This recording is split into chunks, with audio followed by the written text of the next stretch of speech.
કાશ્મીર જે heaven of earth તરીકે ઓળખાય છે તેની સુંદરતા જોવા સુરતના શૈલેષભાઈ કડથિયા તેમના પરિવાર સાથે ગયા હતા. પણ કોઈ ખબર ન હતી કે ફેમિલી ટ્રીપ પર ગયા આ પરિવાર એક ભયાનક આતંકવાદી હુમલાનો શિકાર બનશે.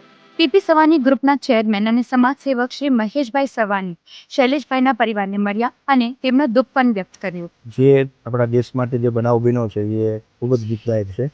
શૈલેષભાઈ સુરતથી જે વ્યક્તિ જે શહીદ થયા છે એ અમારા પીપી સવાણીના જ વિદ્યાર્થી હતા અને એમના ફાધર અને મારા ફાધરથી 50 વર્ષ જૂની દોસ્તીની હતી. જે 28 શહીદ પરિવાર થયા છે એ તમામ 28ના જે કંઈ પણ બાળકો હોય છે અને પીપી સવાણીની CBSE board, Gujarat board, Cambridge board અને પીપી સવાણી યુનિવર્સિટી JEE અને નીટમાં કોઈ પણ જગ્યાએ એમના બાળકો છે તો એમને રહેવા, જમવા અને ભણવા સહિતની મફત ફેસિલિટી પીપી સવાણીથી આપવામાં આવશે. આ દુઃખદ ઘટનાથી દેશભરના લોકોના હૃદયમાં કંપન ફેલાઈ ગયું છે. અમે બધા પ્રાર્થના કરીએ છીએ કે શૈલેષભાઈના પરિવારને ભગવાન શક્તિ આપે. ઓમ શાંતિ. પહેલગામ આતંકવાદી હુમલાના શિકાર બન્યા બધા પરિવારના બાળકોની શિક્ષાની પૂર્ણ જવાબદારી શ્રી મહેશભાઈ સવાનીએ લીધી છે.